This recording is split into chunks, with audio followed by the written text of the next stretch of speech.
The Burros of Berea is a conversational podcast. We study the Bible and we talk about it. Not all of us are of the same faith, and one of us doesn't actually have a faith. And that's wonderful. We all love one another, and we're going to continue to talk about these things. The things we believe in and the things we believe about what we read in the Bible. Not all of these are necessarily true. Some of it is opinion and speculation. Thank you for listening and speculating with us. There you go. That was good. Yes. You are listening to the Burros of Berea. Well, welcome back to the Burros of Berea. I am Rick Welch, and to my left is Billy Eye Candy Kimsey. Cover me in chocolate and call me a goober. That'd be easy enough. How about a cluster? I've already, Out of the park.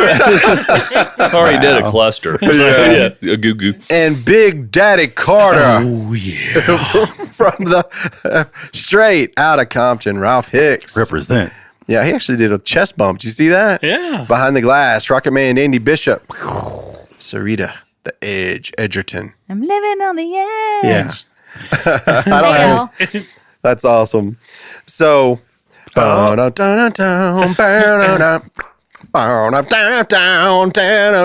the Annihilator Lewis. Hello. Cherry is going to be on a jet plane.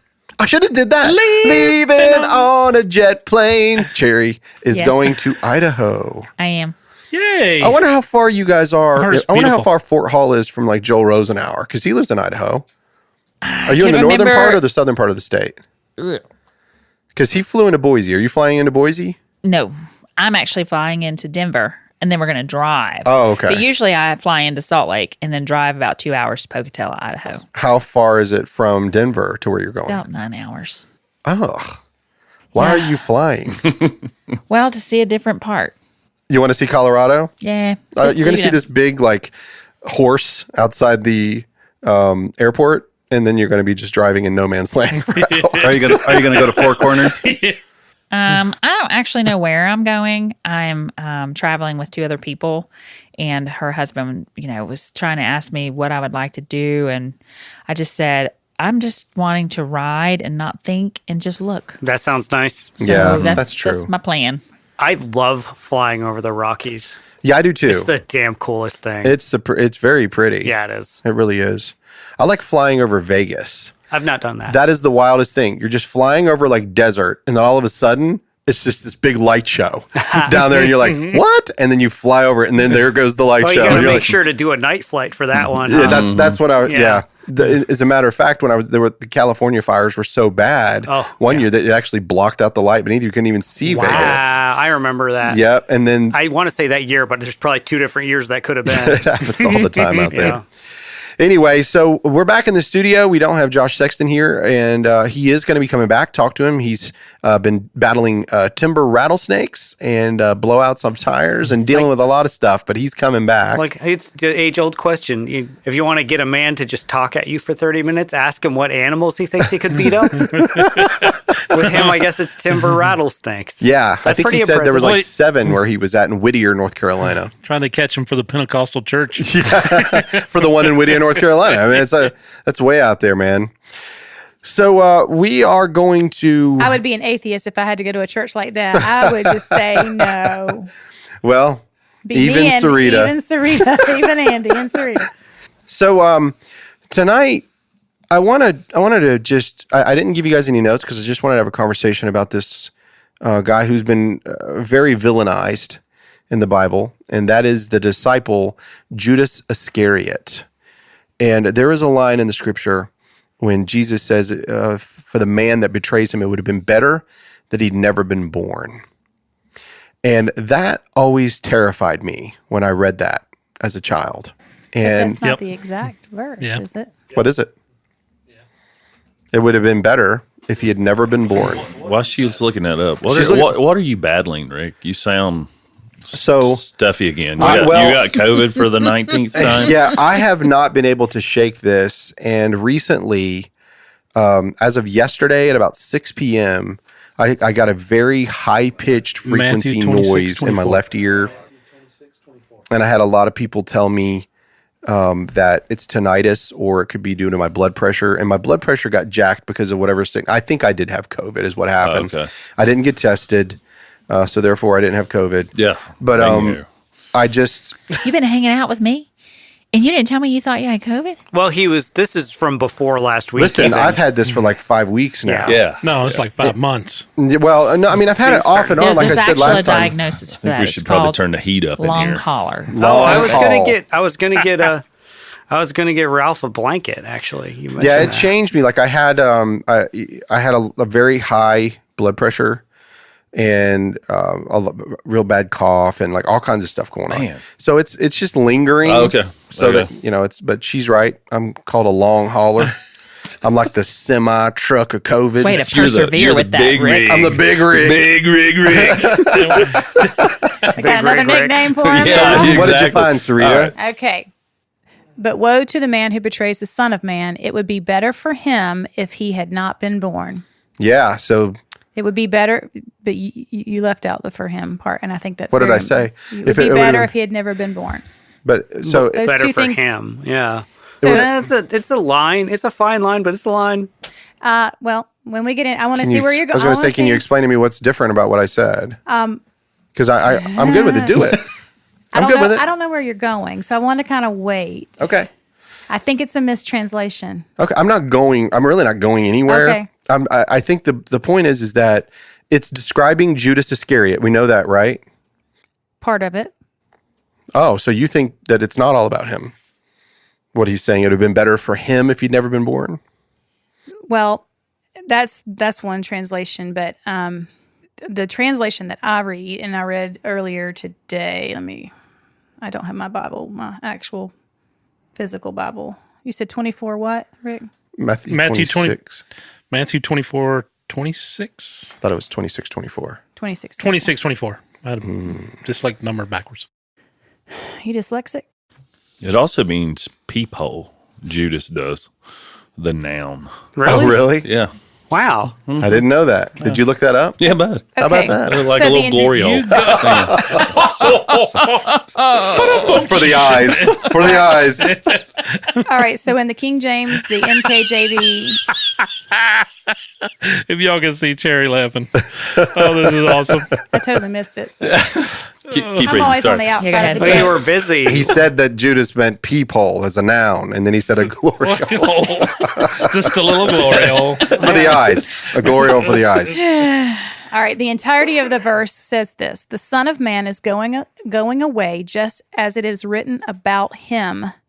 But woe to that man by whom the Son of Man has been betrayed or is betrayed. It would have been good for that man if he had never been born. So it's talking about anyone who does that, not just It's the one. Judas. It's the one that betrays the Son of Man, and he's known as the traitor, the betrayer. Judas Iscariot is known as that one. So I'm probably early in this, but isn't that necessary for the crucifixion and The crucifixion. yeah, sorry. That it happens. That's a word. Crucifixion is Yeah. what. That sounds like a song that Red Hot Chili Peppers would sing. Yeah.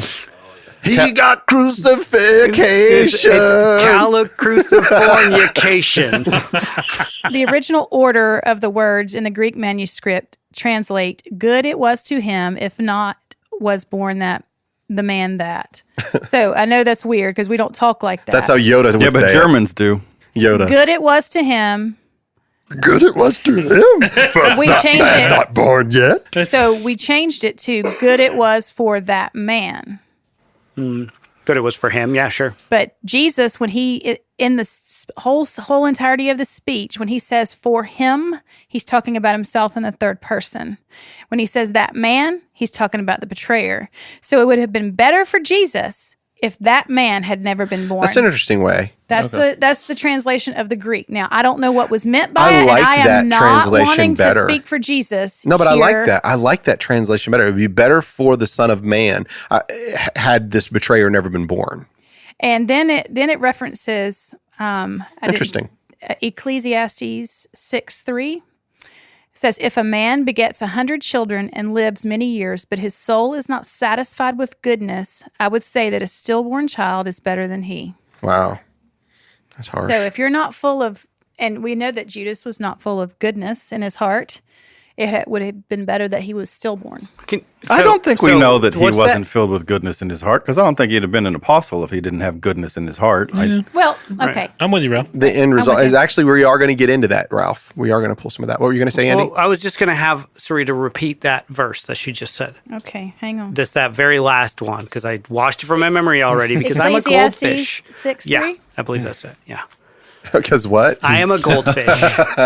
He wakes up new every 10 minutes. Yep. If a man begets 100 children and lives many years, but his soul is not satisfied with goodness, I say that a stillborn child is better than he.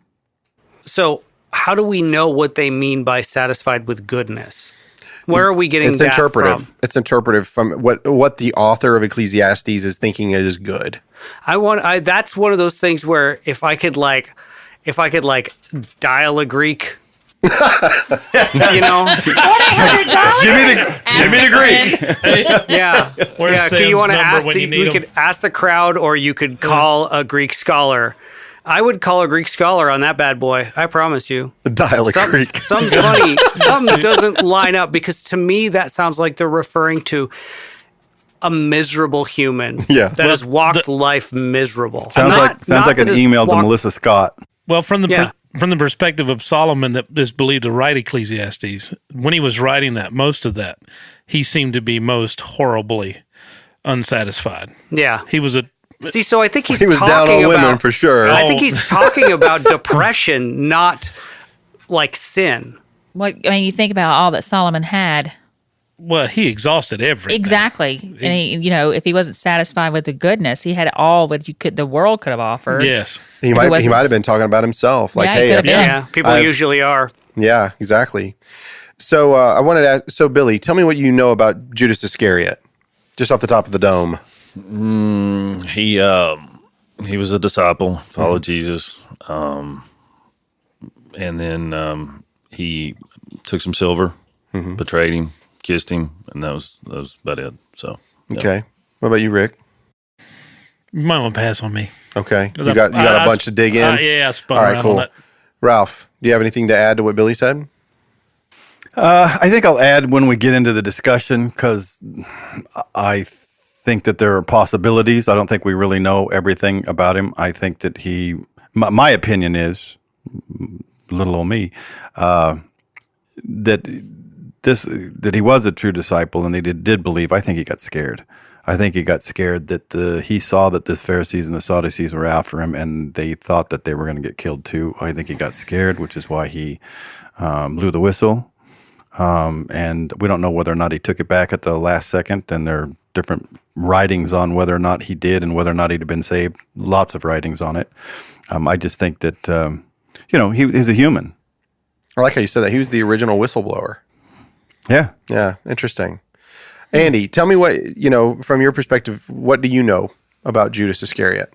I don't know anything really more than exactly what Billy said, mostly. I know the general outline of the story. I know that Judas is still used as a way to describe or call a traitor to this day. So, he's had an effect on the world. Yeah, don't you think it's interesting that his name means God be praised, but it's used as a villainization of a person? It's interesting. I think his name is almost associated with another name that starts with an H. Yeah. That the world today kind of always associates Hector. with a bad guy. Oh. Which is? Hitler.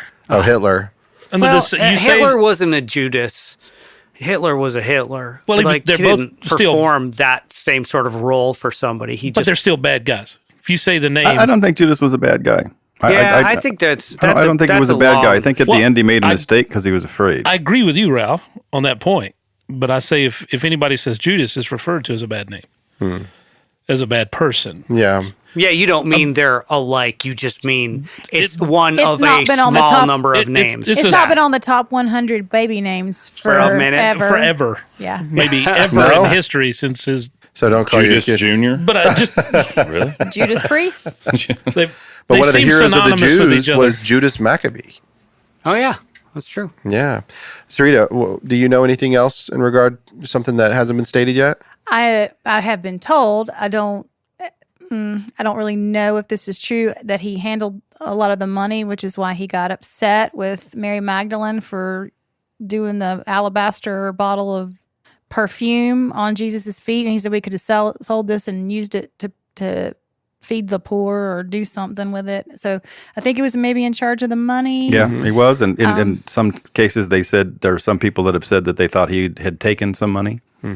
I don't see that in Scripture, but It is, and we're going to get into it. well, I know he took money from the Pharisees. I know he tried to give it back. I know that he was possessed by Satan. That's it says right. he entered his body. And I think that he was so torn up by what he allowed to happen that when he the only thing he could do was take his life. That's where he felt. And because I know people who feel like that, they've so messed up that the only thing they can do to make it right is just take their own life. Or what does Tiziana say? Unalive themselves. Unalive themselves, yeah. What he did, what he allowed to be done through him, it was pretty serious. And I don't know that I would not have reacted the same way post possession. And what Jesus allowed him. Allowed him, to told have- him, go do it. Yeah. It has to be done. Jesus may not have known the whole time because there's talk, Rick has said things that, maybe he got understanding as time went by, but, at the end he knew and he allowed it to happen and allowed it to happen to somebody who chose. I always find it really kind of amusing that they say, well, who's going to do it, Lord? And he tells them who's going to do it. And they're like, who? Who? Is Right. it I? The Is guy it, who touches the thing and with my hand and the thing and The the sop and the- together and yeah. the, oh, they just did that. Like, I don't know how they didn't get it. Like, it's weird. We're actually going to get into that too. That's really good that you brought that up. Hey, Cherry, do you have anything else to add to what they've said? The one thing that always stood out to me about Judas was he was very remorseful, and that he hung in the tree and remained in the tree until his bowels burst. And that was like a disgraceful death. And so I personally have always questioned, I realize he was close to Jesus, but I've always wondered, even for myself, like, can you be that close and still miss the mark? And just when I read about Judas, he seemed to go through all the right motions, but it doesn't seem to me that he had what it took in his heart to understand, and that's why he was used of Satan to be able to deceive and be able to, betray Jesus and then died a disgraceful death. It never says he actually repented. It only says he was remorseful. So I don't know. I wonder if he had ever had any writings while he was, Judas? that was out there, and like, the rest of them did. There is a gospel according to Judas. Really? There is. It's considered an apocryphal writing, non-canonized writing, but it's where the movie The Last Temptation of Christ comes from, where Judas and Jesus were very intimate, and he was very aware of what he had to do, and that unless he did it, then the Son of Man would never have been crucified. So he had a job to do, and that was his job, was to be the betrayer, and that he knew ahead of time, and that he fulfilled it. That's what and so that book sort of covers that. And so it was a very controversial movie in the late 80s, or I think it was the late 80s, early 90s. It was a Martin Scorsese film. But anyway, all right, so let's get into this guy. So, well, I have a question. Go ahead. What if, at the end, the reason why he took his life is because he was so remorseful and so ashamed and so angry that this has happened, and he can't ask for forgiveness because Christ is being crucified, and so maybe he thinks he can't go to him and say it, and so maybe he just says, "Hey, I'm sorry." Yeah, and you've actually said a lot of things similar to that in the past, and before I decided to do this, I thought a lot from your perspective, and I found some things that are kind of cool, and I'm going to bring that up, and it's something that I never thought about before. So let's start with this. Do you guys know what Iscariot means? His name was Simon Iscariot. I thought it was a place. It is. Yeah. Very good. So when you He's break from it down, a certain place. yeah, it's so Iscariot means man of Carioth, and that was a place that was in southern part of Judah, the southern part. This is a unique thing that I didn't know until today, that Judas was the only outsider of all the disciples. All of the other 11 disciples were from Galilee, including Simon the Zealot. But he was not. He was from the southern part of Judah, a long way from Galilee. So he would have been considered an outsider to the Galileans, because the Galileans were mainly fishermen and hard labor people. And he comes from a lower part, which there's a possibility that he was actually rich, that he comes from money and knows money. Okay. But here's something else that I'd never really thought about. Listen to this verse and see what you think. Luke chapter 9, verse 1 through 2. Now, he, being Jesus, called the 12 together and gave them power and authority over all the demons and the power to heal diseases. And he sent them out to proclaim the kingdom of God and to perform healing. And he said to them, take nothing for your journey, neither a staff, nor a bag, nor bread, nor money, and do not even have 2 tunics, and whatever house you enter, stay there until you leave that city. And as for all who do not receive you, when you leave that city, shake the dust off your feet as a testimony against them. And as they were leaving, they began going throughout the villages, preaching the gospel and healing everywhere. The reason I wanted to read that is because listen to what it said. He called the 12. Was Judas Iscariot not part of the 12? Mm-hmm. Mm-hmm. In other words, Jesus sent Judas out and gave him the power and authority over demons and the power to heal diseases. That means that Judas was doing the same thing that the other disciples were doing. Okay? So that's unique. His relationship is personal and intimate. He is a disciple of Christ, and he is given power to do things that only Christ was doing in his time. Okay? But before we get too far, there's one thing I want to point out. Jesus also says this about people in regard to this. In Matthew 7:21 through 23, it says, not everyone who says to me, Lord, Lord, will enter the kingdom of heaven, but the one who does the will of my Father who is in heaven will enter. Many will say to me on that day, Lord, Lord, did we not prophesy in your name, and in your name cast out demons, and in your name perform many miracles? And then I will declare to them, I never knew you. Leave me, you who practice lawlessness. So even though these people had the power to prophesy and heal and do miracles, and they looked at the Lord and said, but hey, I have had your power. He says, that's still not good enough if you continue to practice in lawlessness. So Yeah, but Judas didn't break the law. He did, and I'm going to get into that in a minute. But Judas... So at the very beginning of the last thing you just read, it said... will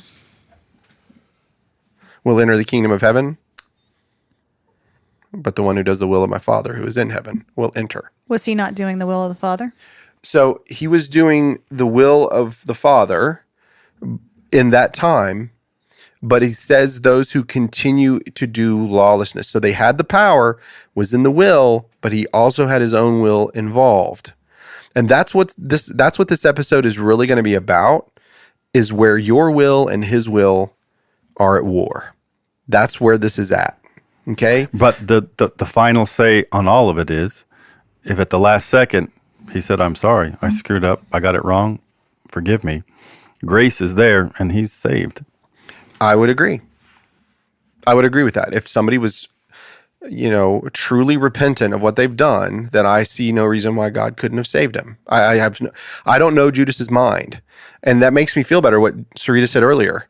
It would have been better for Jesus if Judas had never been born. Exactly. That makes more sense. I like that better than it's if God's sovereign and made Judas, and then Judas had to do everything that God said sovereignly, and it wasn't by free will, but it was sovereignly because it had to fulfill prophecy. Then why would it be? What kind of a God are we dealing with that's making a person like Judas and then putting him in hell forever? Kind of an idea, like the way that people talk. Okay, we all know my and then the on free hell, will, and then the free will thing's out the window. Yeah, exactly. All right. Can I ask a question? You sure can. So I wrestled with this a long time ago when Okay. I first started going to church and reading, especially when I read about Pharaoh. And then I thought about Judas, and I thought about Pharaoh, and I thought, geez, it kind of seemed at first like the Lord just picked and chose and did whatever. Yeah. But, I mean, Because God hardened Pharaoh's heart. yes. Yes. And so I struggled with that. I was like, well, why would you just randomly pick somebody and do that? But I mean, then it was like I was standing in the laundry room doing laundry, and it hit me. I was like, well, if the heart's not where it's supposed to be anyway, the Bible tells us that he made everything for him. He uses everything. And so he already knows who's usable and for what. So that's kind of how I reasoned out Judas. Yeah, I used to think that way about Pharaoh too. And then I started realizing, wait a minute, Pharaoh had already made them slaves. Pharaoh had already began to whip their backs and have built his cities. It was in his heart to already do it. It's whenever Moses came and said, let my people go, and that he might have thought, okay, well, let me see how I can work this. But God hardened his heart even more to prevent it so that God could show his people just how much glory he had and what he could do for his people. Yeah, so when I looked at Judas, though, I thought kind of the same thing. Right. And I thought, think, his heart really wasn't where it should have been to begin with, to be a true disciple of the Lord. Well, I think he was in the right place to begin with. I think that he came on purpose. And I think he thought Jesus was who he said he was. But Jesus, later on, and we're going to get into it, Jesus proves to Judas that he's not who he thought he was. It's going to change. Judas is going to change because of one event. There's one event that comes that it screws Judas's brain completely. And that's when he makes a turn. And it's awesome. We're going to get into that. What do you got? Was 30 pieces of silver a lot back then? Yes and no. I think so. 30 pieces of silver actually would that be just good old fashioned human greed? It actually, that's the same amount of money that you need to purchase a slave. It's the ransom for a slave. Thus, Okay. Jesus' life was the ransom. Okay. Yep, and it also hails back to Zechariah and Jeremiah, these prophets that talk. And Zechariah was sold for 30 pieces of silver, and Got you. So Wasn't Joseph also? I'm not sure if it was 30. Maybe it was. I'm not really sure. Was he sold? That would be in Genesis somewhere. Yes, he was sold Yeah, they by his I know he was out, sold by his sold him. brothers, but I don't know how much I don't they know how sold him much. for. Maybe somebody could look that up while we're checking, or check on that while we're talking. So what I just said was that basically just because he was given the power and authority to do these things, that doesn't mean that Judas was good to go. So he's had the taste of this, but that doesn't mean that he's fully good to go. And none of the other disciples did either. Don't forget, you got Peter that denied him and Thomas that doubted him, and you've got all of these other things that are going on with these disciples that are with him. They have no idea what all is going on. You know, they're each individually dealing, with Jesus. All right, so let's look at this. You had said earlier that you thought he was in charge of the money bag, and he was. And I always thought that was weird. Why wouldn't they let Matthew, the tax collector, 20 pieces of silver? Well, he wasn't happy Joseph. being a tax Joseph was collector. sold for 20 pieces of silver. And 600 pieces of silver, or 30 pieces of silver is about $600 today. Oh, wow. What did you say, Rick? I don't think that time Matthew was happy to handle money because he wasn't happy to be a tax collector. Exactly. So that was something that I thought of too. So I thought, well, maybe Judas was from wealth because Simon Iscariot, and we've done a lot of search on his father, and I think that we put together that he at least had two homes, which is unusual because he would have been in the northern and the southern part of Israel. So it's possible that from Carioth, that being an outsider, that he would be able to manage, maybe perhaps he could manage money. He wouldn't be the same as one of these, fishermen that didn't work with. Well, from the standpoint, the part that you brought up, finding out that he's an outsider, how much harder would it have been to select a trader that would have been of the same area, the same neighborhood? Probably harder. Extremely, for everybody else to deal with. Yeah. The fact that They would have, to me though, it would seem like they would automatically think that the outsider was the traitor. And they don't. Like the disciples don't even consider him. well, I think with all that's going on, they have very little ability to handle. Well, too, with everything else that, like you say, with everything else that's going on, there's fear. I think there's a lot of fear in that time. Well, I mean, he's healing So- people. They don't think he's going to be defeated. Let me ask you guys individually. Billy, have you ever went to church and put on a facade like everything was good in your life? Yeah. Okay, how about you, Rick? Oh yeah. You hit it all right. How about you, Ralph? Did you put on a facade when you went to church? Since I'm little, yeah. Andy, have you ever put on a facade when you went to eat pizza as an atheist?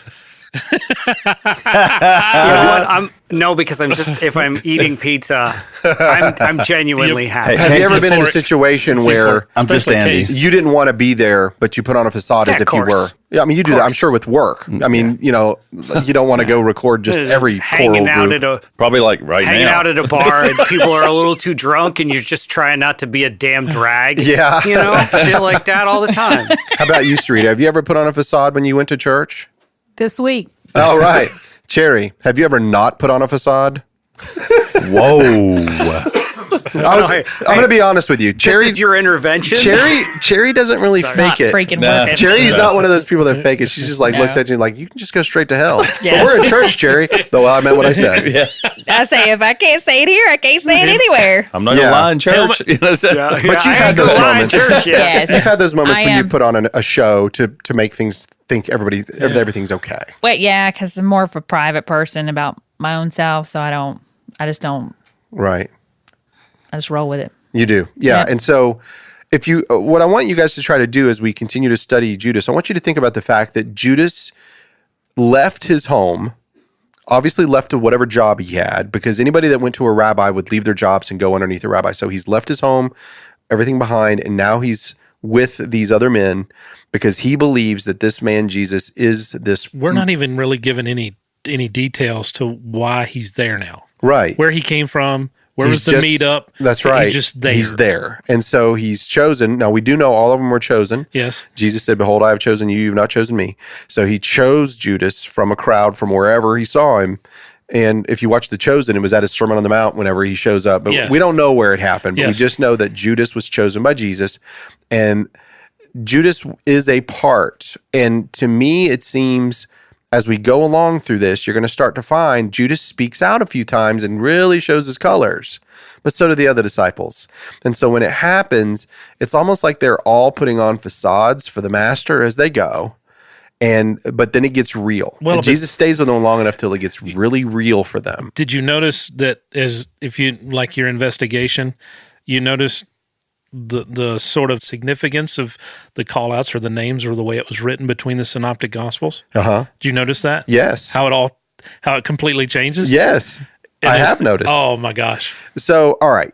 So here's where it says in John chapter 12, verse 4-8, it says, but Judas Iscariot, one of his disciples, the one who intended to betray him. Now, obviously, this is after the fact, right? Way after the fact. Way after the fact.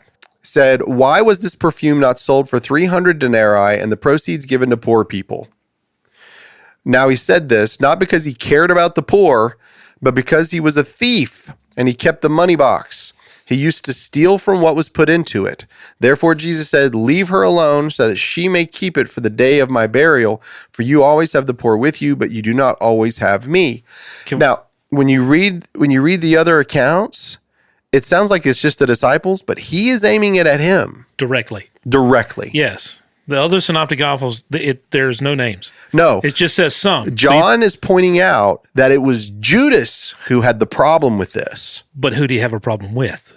He had the problem with Mary Magdalene. Mary. with the woman who gave up the money. That was Mary, Yeah, who was married to his sister. exactly. Well, but hold on.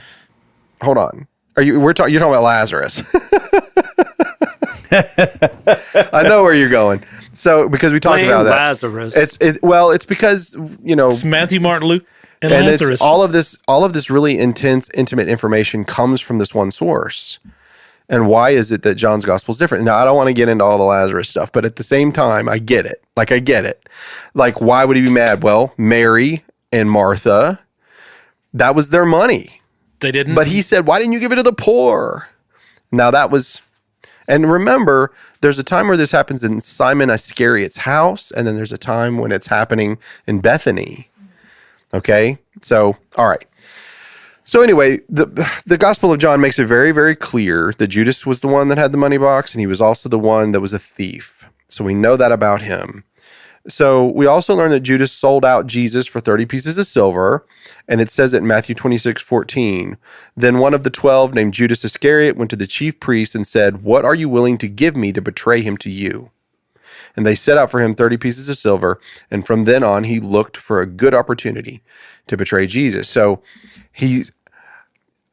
I haven't told you why he said that, but we're going to get into it. There is a reason, okay? There is a reason. Reason why he said what? There's a reason why he decided to betray him. It happens. Okay? I want you guys to know that I probably wouldn't do that to any of you for $600. You would, thank you. Andy. We wouldn't do it to you either. I take it back. What's I would not do probably? that. Andy? To speak for Maybe everybody one else. of you. Maybe just one of you. Andy, for you, I'd do it $600. for free. I'd do it to Rick though. You got to Yeah. Carter. not specifically not $600. You can, Right. you can get a lot of candy for $600. So A lot of goobers. I can go to hell. It may not exist, but I can still go now I there. want you guys to remember something. I want you But to it remember might. something that we talk about a lot in here is Matthew 23, where he does the 7 woes, and he's standing when Jesus is calling down the scribes and the Pharisees and the leaders. I also want you to remember the Olivet discourse that we talked about when he talks to the disciples and he's telling them what's going to happen. And he tells them, hey, you're going to be hated. You're going to be killed. You're going to go through hell before I even get anywhere near here. And so all of this stuff's been told to his disciples. And these guys have left everything that they had and they've been traveling with Jesus for 3.5 years. And he's like, yeah, I'm going to go die now, And they're like, what are you talking about? So Peter handles it one way. Peter's like, no, you're not going to go. You're not going to go to the cross. Get behind me, Satan. And what does he say? Get behind me, Satan. Now, the Bible doesn't say that he was actually infiltrated by Satan, but Jesus called him Satan. So it's the mindset. You are against where I'm heading. You are trying to take away what this world needs. That's what he's telling Peter. So every disciple has their little thing that they have a problem with. And so as I started doing this on Judas, I realized, oh my gosh, we need to do a breakdown of every single disciple because every one of them have something that's uniquely a problem with Jesus doing what he's trying to do. And he chose every one of them. It's wild, man. But so here's something that I had never really thought of before until today. So whenever Jesus has this issue with the woman, whenever Judas has this issue with the woman and the money thing, that was a start, right? But I want to remind you, on the night that Jesus is getting ready to do his final supper, his last supper, which is the moment that Judas does, it has Satan enter into him and all that. I want you to remember something. Jesus does something really unique to the disciples. Can you remember what he does the night of what does he do? He washes their feet. Yes, he actually strips down. Yes. He wraps himself with a towel. Yep. He And debases himself. He does. And he gets down and he washes the feet. Now, Peter's the one that's like, no, don't wash. No, We should he's be like, washing yours. He's like, let me do this. And he's like, no. Well, if you're going to wash me, then Jesus, then wash my whole body. Right? It says that is when Judas leaves and goes to meet the elders, the scribes. It's after this moment. That's when he goes, and that's when he's going to get the money. He suddenly sees that this is not going to be the king that he thought he was going to be. This is going to be humble, humiliated Jesus, Yes. not warrior king defeating the Romans. That's right. And freeing the Jews. Yes. Well, John, a.k.a. Lazarus, also mentioned something in that the other Gospels didn't say. Yeah. You going to get to it? Say it one more time. I said John writes something different in that part where he goes to leave Yes. that the other Gospels don't speak You're talking of. about the Last Supper? No, not yet. It's Okay. in that part before he leaves or when he leaves. All right. So let's read this right here. John- I'm in Luke 22 right now. Luke doesn't talk about it. This is before the Last Supper. It says, this is Luke 22. Now the feast of unleavened bread, which is called the Passover, was approaching, and the chief priests and the scribes were trying to find a way to put him to death, since they were afraid of the people. Now listen to this. Which is why they didn't do it on Passover. And Satan entered Judas, the one called Iscariot, who belonged to the number of the 12. And he left and discussed with the chief priests and officers how he was to betray him to them. And they were delighted and agreed to give him money. And so he consented and began looking for a good opportunity to betray him to them away from the crowd. The day was approaching. So this is before. So he's already met with them. But here's John's account. Are you in John 13? Yeah, I have it. Yeah. When Jesus had said these things, he became troubled in spirit and testified and said, "Truly, truly, I say to you that one of you will betray me." The disciples began looking at one another, at a loss to know of which one he was speaking. Notice that. What? Verse 2. In 13? Yeah. Okay. Read that. Go ahead. It says, "Now when it was time for supper, the devil had already put into the heart of Judas, Simon Iscariot, to betray him." So there's already a setup that John is talking about Yep. that's already been planted. That's right. And Luke 22 is that moment. It's beforehand. Yep. So Satan has already attacked him before he even gets to. So a lot of times we think that Satan goes into him at the meal when he stops, and he does, Yes. but for very different reasons.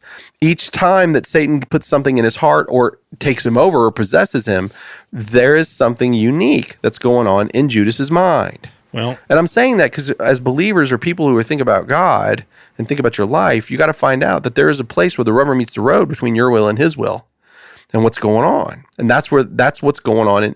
In this timing, Satan has an effect because Satan's the one that's trying to kill the Son of God. I want to get to a later, but there's a part about that. Let me finish this and I'm going to let you talk because you've been dying No, for the it's last half okay. hour. I No, can it's see okay. it. You drove 2 hours. I'm going to let you No, talk. it's All okay. right. No. But let me say this right here. No, you're good. Yeah. Let me talk. Because that you don't get enough of that. The battle of the rigs. Let me be So- the chief douche ass? canoe. Yeah. The disciples began looking at one another at a loss to know of which one he was speaking. I wanted to point that out. Did you notice that they didn't just automatically pick Judas? Because if he really was a bad guy and hadn't been acting like the rest of them, they probably would have been like, "It's probably that dude." Right? Well, and they might have tried to stop him too. True. So Simon Peter nodded to this disciple, talking about the disciple whom Jesus loved, and said to him, "Tell us who it is of whom he's speaking." So he's saying quietly, "Hey, Lazarus, hey, John, would you please lean over and ask Jesus what's up?" Okay. So he's that You intimate. ask him. You ask him. You know it's true. So then he says, he then simply leaned back on Jesus' chest and said to him, "Lord, who is it?" And Jesus answered him, "That man is the one for whom I shall dip the piece of bread and give it to him." So when he had dipped the piece of bread, he took and gave it to Judas, the son of Simon Iscariot. After this, Satan then entered him. Therefore, see, before it said Satan put something in his heart. Now he's entered into him. This is now Satan's doing this. Therefore, Jesus said to him, "What you are doing, do it quickly." Now, one of those reclining at the table knew for what purpose he had said this to him. Now, none of those reclining at the table knew for what purpose he had said this to him, for some were assuming, since Judas kept the money box, that Jesus was saying to him, "Buy the things we need for the feast," or else that he was to give something to the poor. So after receiving the piece of bread, he left immediately, and it was night. All right. So this is what I wanted to bring up, and then Rick, I'm going to let you say what you got on your mind, okay? But this is something, what? Oh, go ahead. One of the things that I'd never really thought about was that Judas left the room and Judas was out doing his bidding to betray. That means that Judas never heard the words that you guys are about to hear. Judas never heard them. We have to remember that. He was absent from what Jesus says. So from this point, Judas leaves. And I find it interesting that after all this happens, Jesus begins to comfort. The conversation after he left the room, Yes. between then until later when he comes back, is amazing. Yeah. And that's what you got, Sarita. When I did the I am statements of Jesus, we discussed this. Did we? Yes, we surely did. That You were deathly sick and It was just recovering dust, lady. Yeah, but yeah, we discussed the two I am statements that he says after. Yes. The only Yep. thing that Judas did not hear. Yep. right. That's right. So that's something Judas didn't hear. So that Y'all go back and listen to it if you haven't listened to it. you're right. So these words never entered the ears of Judas, right? Even though you and I, all who are listening to this podcast or in this room, have heard these words, Judas never did. Judas never heard this. So Judas doesn't know that Jesus tells Peter that he's going to deny him 3 times. Judas never knew that. Judas doesn't hear the new commandment that they should love one another. Judas never heard that. He doesn't hear Jesus say that in his Father's house are many mansions and that where he was going, he would come and bring them back with him.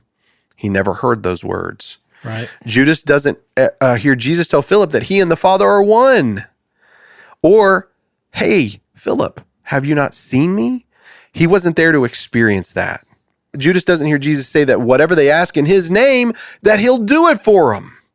Judas never heard that. Judas doesn't hear Jesus tell about the Holy Spirit, whom he will send as a comforter. Don't you think he would have liked to have known that whenever he was so remorseful? Mm-hmm. Judas never heard Jesus say that he is the vine and that they were the branches. Never heard it. Judas was never told he was a branch. Nope. He never learned that apart from Jesus, that he could do nothing. So my thought was, what was Judas hearing instead? Whatever the opposite or something with just enough truth to make it seem believable. Satan was in him. He was inside him. Oh, yeah. They're going to kill you too. Satan had his ears and he had his thoughts. So full of fear. Get what you can now. Just like you said, Ralph. Get out before it's too late. Side with these leaders. I've picked the wrong guy.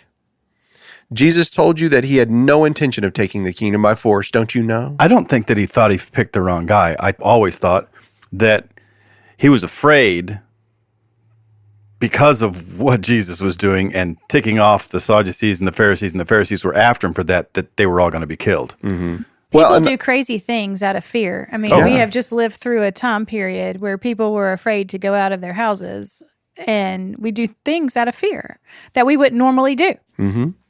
Have you ever had somebody lovingly, humbly wash your feet? Yes. No, I never have. In Nicaragua. Yeah. It was the most, I think I told y'all this before, but you did. That's right. You did say that. We were in this dirt village and we washed their feet. And when we were done, the ladies all stood up and asked if they could wash our feet. And I have probably never cried so hard in my life. And I can still remember that experience and just being completely overwhelmed by the Holy Spirit. Yeah. Like it is a humbling action to do. And to watch your young people, my daughter's feet being washed, she got it. She knew what that meant. Yeah. And that's something that Judas had happened to him by his Messiah. You see? And he obviously had a problem with it. So we know where his heart was. His heart was, why are we wasting why aren't we doing it this way? So you're probably right, Ralph. He had all the right intentions, but he got a little too earthly good. The road to hell is paved with good intentions. He got a little too earthly good. I think he was even calling out Jesus, if you think about it. Because Jesus was letting her do it. Jesus could have rebuked the woman. Yeah, he was angry. Jesus could have Why are you letting her do this? Yeah, you're not even following your own rules. What do you mean? He's like, no. She's doing this for my burial. That had to have been like a knife in the heart for this man. This is not good, right? So all those things. It's just one more tick that the devil's saying, see? See? The Messiah shouldn't die. That's probably what he was being told. No Messiah dies. He's not truly the Messiah. He can't die. If he's Jesus' son, if he's God's son, he can't die. I mean, these are lies being told. Truly, this apple would not give you. So according to the canonical Gospels, after the Last Supper, Jesus and his disciples went out to Gethsemane, a garden located at the edge of the Kidron Valley, thought by scholars to probably have been an olive grove. And once there, he is described as leaving the group so that he can pray privately. So Jesus goes off to pray. The Synoptic Gospels state that Jesus asked God for the burden of death by crucifixion to save mankind to be taken from him. We know that. He says, Lord, let this cup pass from me, right? Though still leaving the final choice up to God's will. And he says that, nevertheless, not my will, but your will be done. Luke states that an angel appeared and strengthened Jesus, who then accepted God's will and returned to his disciples. And the synoptics state that the 3 disciples that were with Jesus had fallen asleep, and that Jesus criticized them for failing to stay awake even for an hour, suggesting that they pray so that they could avoid temptation. At that point, Judas gives Jesus a kiss, as a prearranged sign to those that had accompanied Judas as to who Jesus was. Having been identified, the officers arrested Jesus, although one of Jesus' disciples attempted to stop them with a sword and cut off the ear of one of the arresting officers. We know that to be Peter. The Gospel of John specifies that it was Simon Peter and identifies the wounded officer with Malchus, the servant of Caiaphas, the high priest of Israel. Luke adds that Jesus healed the wound. John, Matthew, and Luke state that Jesus criticized the violent act, insisting that they do not resist Jesus' arrest. In Matthew, Jesus made the well-known statement, "All who live by the sword shall die by the sword." The account in the Gospel of John differs from that of the synoptics. Only in John do Roman soldiers help to carry out their arrest. Judas leads the arresting party to Jesus, but rather than Judas pointing out Jesus, John has Jesus himself, knowing all that was to happen to him, ask them whom they were looking for. When they say Jesus of Nazareth, he replies, "I am he," at which point all members of the arrest party went backward and fell to the ground. So only in the earliest version of Jesus' capture, appearing in the Gospel of Mark 14, 51 and 52, is there any mention of a fleeing naked young man. We talked about that, the streaker. Yeah, and there's something else too that always bothered me, and I couldn't get the priest to answer this for me. Judas goes away. They're in the upper room, and then they leave. How does Judas know where he is? Well, because that's where Jesus always goes, is to the Garden of Gethsemane. Right, to but pray. how did he know this night that he went He there? just knew. I'm just telling you. You're right. Something No, I never I'm with you. understood. I'm with you. So, Rick, I'm pretty much done with this. So, the whole point that I wanted to make out was that Judas didn't hear the words that we have. Right. We know more about Christ and his kingdom and the Holy Spirit and all the things than Judas ever did. Judas never heard this. Jesus waited until this moment to share this with the disciples. Judas didn't stay long enough to hear it. So there's a lot of things that happens to the heart of man before they can ever hear these kinds of things. Is where I'm heading at, okay? Right. So Judas is different, and we all are different because we have heard it, and Judas never did. So what do you have, Rick? So a different perspective, Okay. a little bit. So through the event of Bethany, the anointing of Bethany, we know that Judas gets upset, Yeah. which we all know that being upset is not bad. But we're trying to, I feel, trying to associate with what would have driven Judas to do it. Now, we understand that when we're also, again, trying to associate what would have driven him to do it. The one thing that we do know from scripture text that he was absolutely possessed by the devil, that the devil entered him. Well, if we look at the Bible and the scripture, what happened to people that were possessed? What do you mean? How were they portrayed in the Bible? I mean, usually they would either go cut themselves, be at the tombs. They are rightly outside of their mind. Yes. They are not in control of themselves. Right. They cannot, best that we understand on what scripture tells us, they're crazy, lost, gone. When Jesus actually talks to the possessed man and he says legion, he doesn't talk to the man. Right. He talks to the whatever the entity is that's possessing him. That's right. And when he talked to Peter, he didn't talk to Peter. He said Satan. Well, there's no proof of evidence that he was, because Satan in itself that word's a noun, and it just means adversary. Yeah. So Right. it doesn't mean that he was actually talking to what we define as Satan. But I see where you're coming from, Ralph. I So- totally see that. In the essence that he becomes possessed, if we look at the context of what the Bible talks about possessed people, when Judas was possessed originally, was he outside of his mind when he went to the people, to the temple to talk? Was it Judas doing it, or was it Satan doing it for him Right. that he didn't know? So he comes back. It's a great point. No, that's really good because He comes back. it probably wasn't Judas. I mean, again, it's not wrong to be mad, but how can we associate him getting mad about the perfume with the deed that he did? Yeah, I mean, and that was prior to the possession. That was Judas. He becomes guilty by association. That we associate that act with what he did. Right. So if he is possessed by Satan, then I feel, based on the context of the Bible, he is outside of his mind to what he had to do. Who did he know to go talk to? Who did he know directly to associate with? Based that he had spent time with Christ. He'd already seen stuff that had to be absolutely amazing. and to go against it. The second part is, and this is the part that's kind of interesting to me, is the second possession. When Jesus looks at him and says, whatever you need to do, go ahead and do it quickly. Is Jesus actually talking to Judas, or is he talking to Satan? He's talking to Satan. So that when he leaves. So that would be the point where John would talk about. So they don't understand what they're talking to him because he ain't talking to him. Right. That they didn't understand what he meant. They thought he must be talking about the money and going to get the feast. He was talking to Satan at the time. And then we get back to the part where Judas is trying to get back to... That's going to be a really cool episode in The Chosen, by the way. Because they'll get it. They'll get what you just said. They'll make it happen. Hopefully. Yeah, they will. So I'll write him a letter. So then when he comes back and he's trying to give up the silver, is it to the fact that now he did not know that he did it? Satan was gone. And he was gone. Because one thing that we don't know is we don't know when he left. We don't know that when he came to the garden and found him, was it literally Judas finding him, or was it Satan leading him to Judas? Well, and I think that I don't want to take it so far that they might be out of their mind, but they're aware of what's happening. We don't know. No, I think they do. We have no evidence. How would Judas know how to bring the 30 pieces of silver back to them people? He was aware, but he was possessed. I'm not saying he's not, but we don't have enough context. Right. But then he's like, okay, now what have I done?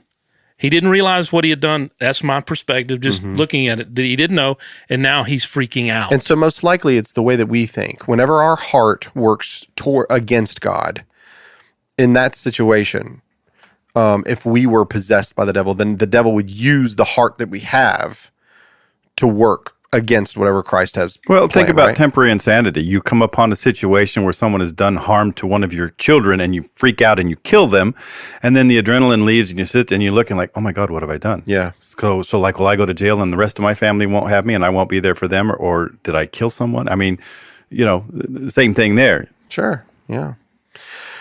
That's a good point. So after this, when he has that remorse and he brings that 30 pieces of silver back, they don't keep it. No. They say we can't keep this money because it's blood money, right? So they use the money and they go buy this field. Yeah. They call it the Potter's Field or the Field of Blood. But do you know what's unique about that field? Do you know what's so cool about that field? Is it still there today? No. Oh, probably. Of course, it's still the there. land is there. Yeah. But what it was for? Yeah, for burying the poor, burying the stranger, for burying the Gentile. Yep. So in the ransom that was given for Jesus, when they tried to return it to those who withheld the law and had everything for the Jew, they said, this is blood money. That blood has a price, and it's only going to be good for the stranger. Yes. I love that. And he wasn't supposed to hang overnight. Mm-hmm.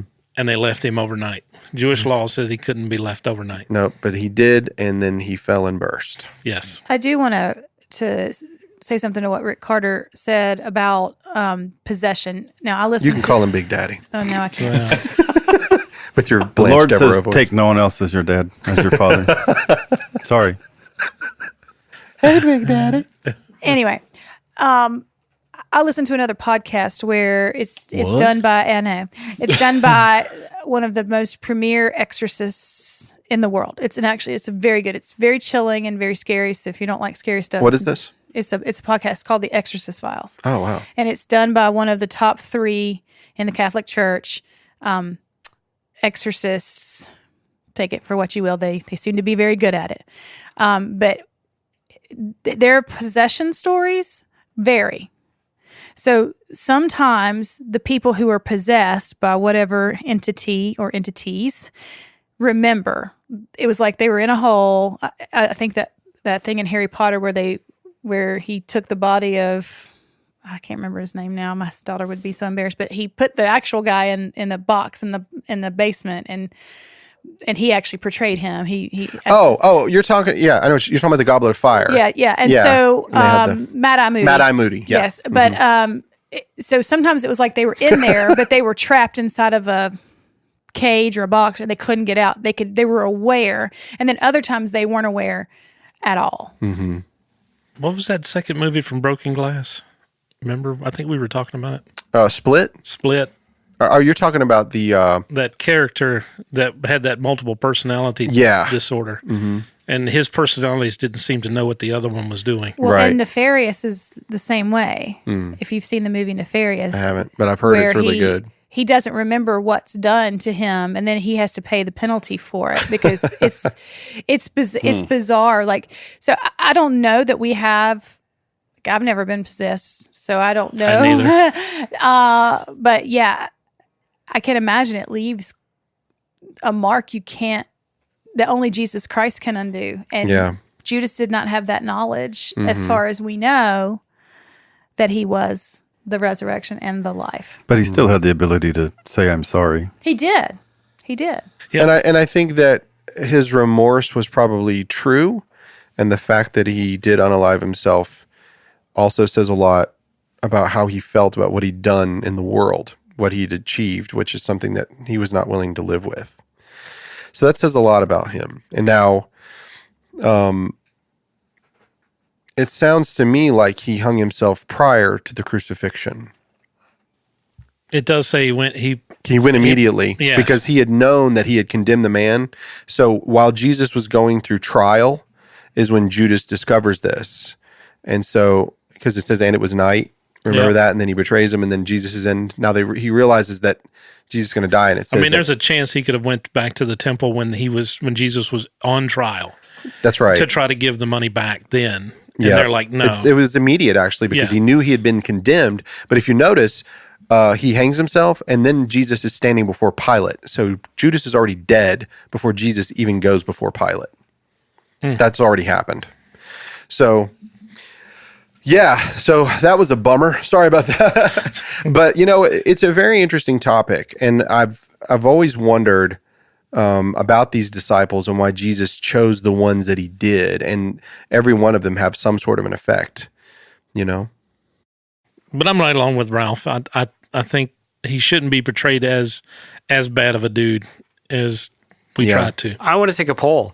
How many people think that Judas was a part of the plan to crucify Christ to save the souls of every human being alive? That's interesting. So there's an Well, argument. I do. I think he was part of he the was part sovereign of the plan. plan. Yeah, let's do it. Let's go around audible super fast.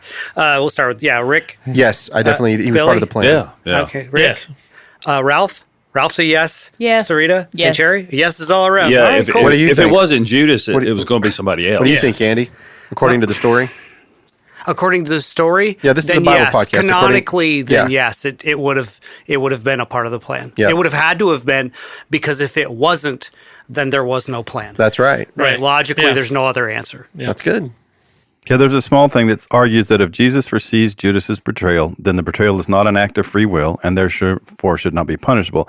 Conversely, it's also argued that just because the betrayal was foretold, it does not prevent Judas from exercising his own free will in the matter. Well, that'd be curious if it was his will at all, because being possessed, he'd have been outside of his own mind. Which would lead You me couldn't hold him to accountable for it. still believe that at the end he was so remorseful that he said, "Oh my God, I'm sorry." I guess possession does very neatly get you out of the free will problem of it being God's plan. Well, I mean, it's God's plan would have to have accounted for the possession, otherwise it wouldn't have been set up that way.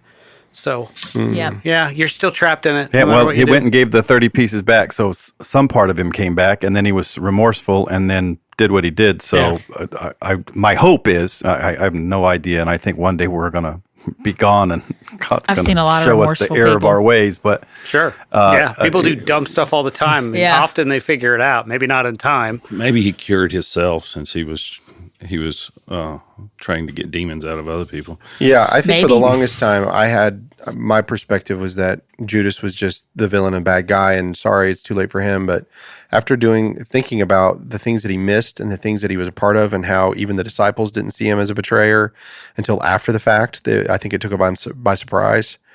As a matter of fact, when I was in the play and I played Peter, I always act shocked that it was Judas. E tu Brute. Yeah, exactly. To We have today. to kill Caesar. No, but just to see that, I've changed my mind. I don't know fully, but it seems to me like Judas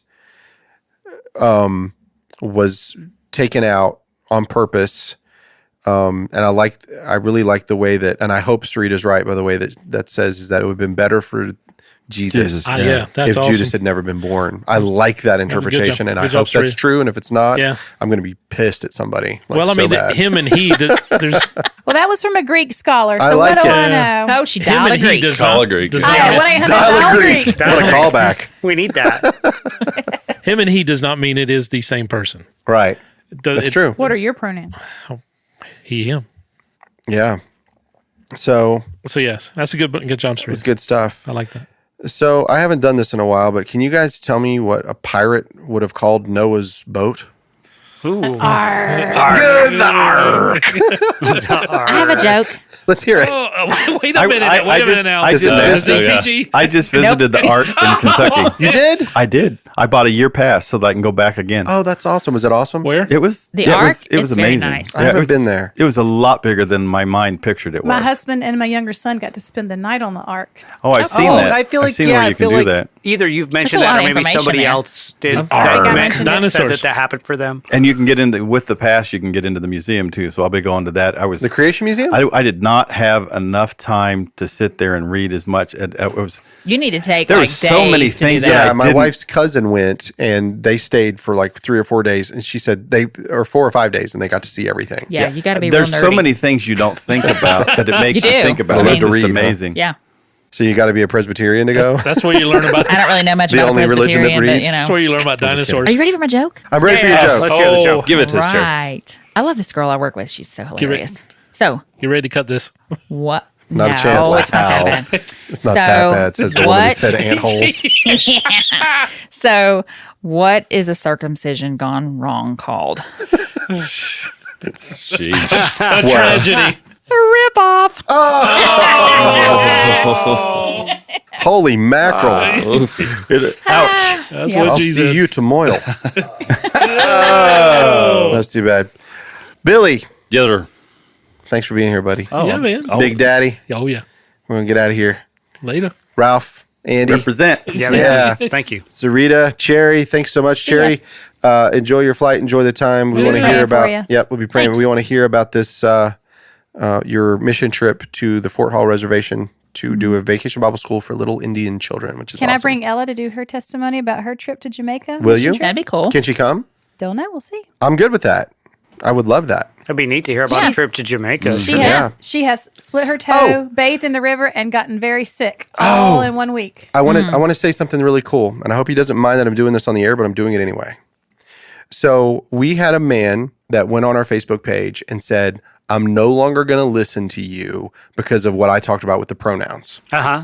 Do you guys remember that? Yep. Yes. I remember you mentioning that. Well, I'm going to yeah. say his name. His name was Jason Cleveland. The only reason I'm going to say it is because he sent me an email and he apologized because I responded to him the best way that I could, which was, "I'm sorry that I lost you as a listener. I know people hold your position and feel that way. That's just not what I do." But I felt bad because I didn't want to lose this guy as a listener because he was listening. You know, it was really cool. He sent me an email. We exchanged numbers and we had a long conversation, and I consider this dude a friend now. Like this guy, he's out of Mississippi. He's got a Southern drawl, man. I like it. I like that Southern drawl, man. But his name is Jason Cleveland. Super good guy. So thanks for calling me, man, and us having that talk. It was really cool. It really warmed my heart. I'm not perfect, but I'm pretty friggin' close. And I like the fact that And I'm humble, that too. people Total douche canoe. are able to come back and have a conversation and say, "Hey, sorry that I did this. I was, this, that, and the other." But then you can have a discourse about what it is that you both believe, and then agree to, "Hey, Rick we'll talk seems again pretty sometime." good about coming at people with the right energy to get them to dial it down. I was a little. thinking that Blessed earlier. are the Yeah. peacemakers. I was Yes, thinking that thank you. earlier. Rick has become, I was really honestly thinking this. Rick has become amazing at doing what he does and yeah? talking with all of us, because sometimes I say things and I know, it always can't be taken the right way, and it's tone of voice and it's like text. You don't always know what's going on. But I know there are times that Rick may not believe in what I say, but he'll say that's a good point. hey, you know what? That's a good point. Whether I believe it or I not, or also this, that, think and the he other. thinks they're good points for the record. Well, Yeah, I I'm do. definitely not lying to your face. No. I believe that, but I'm not putting on a facade at church today. I like the way that you put everybody that's with you at ease to be comfortable saying what they're saying, whether anyone else out there believes it or not. But say, hey, you know what? That's a good point. Well, and the biggest thing is that I want the conversation. That's a good point, Ryan. I don't want the conversation to stop. Yep.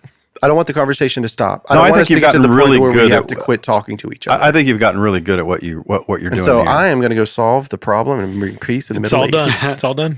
Right now. And you probably Alrighty. have. Thank you for saying that, 7 Ralph. That was very kind. Huh? You probably have 7 group texts Yeah. that you talk about it. Lord. Yeah. A different one just pops up every once in a while. Well, special Just don't thanks. paint your hair orange. Special thanks to Jason Cleveland from Mississippi for reaching out. That was very kind of you. I really think you're Shout cool, and thanks for listening.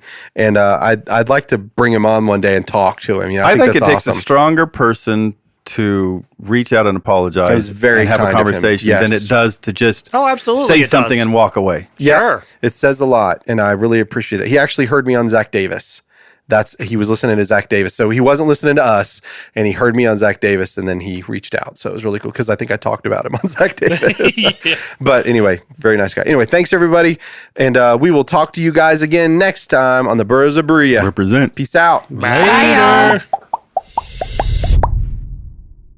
Hey guys, this is Rick from the Burros of Berea. Do you know how much blood, sweat, and tears it takes to make a podcast? None. But that doesn't mean that it doesn't cost a lot. And so if you guys don't mind, if anybody would like to give to help us with these episodes, it would be great. We'll put out even more content. And if you go to our Patreon page, just search for the Burros of Berea, you'll get extra notes, extra episodes, and it's pretty much free. $1 gets you a lot. Thanks, guys. Hello. My It pool did. is full. Yeah. And it's going to be nice and chilly for the 50th birthday party this weekend. Whoa. My pool full with over. Yowzer. Not my 50th. Your Fitty. husbands. Fitty. Fitty. 50 cent. Fitty. FIDE. That always reminds me of South Park. About tree fitty. Do you remember that? Tree fitty. Tree Yeah, fitty. tree fitty. Fitty. About tree fitty. About tree fitty. So I wanted to point out that I bet there's a reasonable population that 88 Reasons for 88 probably kept them out of a couple $100,000 worth of debt. They Yes. probably just got a job as a plumber and then made way more money anyway. So I thought that was interesting. And the fallacy or the straw man that you hear a lot in preterists, where it's like, if you're a futurist, you're going to just stop trying to be involved in the world. That might be a fallacy that comes about because people that are particularly interested in futurism tend probably towards preterism to solve the problems of futurism. So that could be why it comes up, because it's a reflective not of the population that is futurist, but it is reflective of the interior lives of preterists when they were futurists. Derek Lambert says that it's Christians doing nothing more than saving Jesus. Which one? Derek Lambert, you remember him? Oh The no! myth I vision? mean, so he says he says that full preterism is nothing full- more than trying full to save preterism. Jesus Okay. from all the mistakes that he made. That's what he says. You know what? Who is it? Where is he from? Derek Oh, you Lambert? missed him. He He was Yeah. on You Myth missed Vision. him. Yeah. I did too. Yeah. Yeah. Yeah. He He was came Missed here. him too. I can't say that there's no basis for that statement. Well, it's going along with what you just said. Some people, they choose their route based on the problem that they have and they Yeah. solve that they find. Well, I don't know that it's entirely based on that, Yeah. but an aspect of, I mean, if you're going to go from being a futurist to a preterist, you have to be interested in the problems of futurism, right? Yeah. Right? It's like, that's a self-selecting thing. Well, yeah, I think. it's 100%. Like that's what your focus is, and especially like in our churches where it's just like it's going to happen at any minute.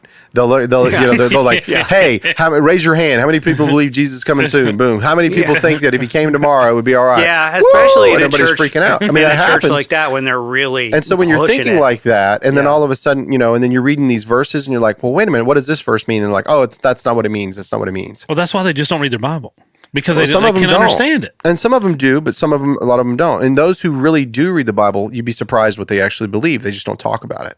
Probably. I've been know what I mean? surprised to find out how many people believe more like I do in my Southern Baptist church than I thought. And they're quiet about it because And they're quiet about it, and they're in leadership. sure, They're pastors. man, in your church. Well, if they hear it, it's out now. So anyway, Nobody listens to this podcast. We have 80,000 people. It's fine. It's great. yeah. All right, we ready to get started? I think we're all rolling? going to be surprised to find out how much we got wrong. Yeah. And the Lord Not just me. shaking his head. Yeah. Especially Andy. It's either the new way. I won't be t-shirt. surprised if I'm wrong, but I We'll won't be get a- surprised if I'm right. I just like win either Especially- way. We'll get him a Andy. hoodie that says especially Andy. Or Andy's the special. Yeah. He doesn't have a problem to his answer. That'd be a rainbow.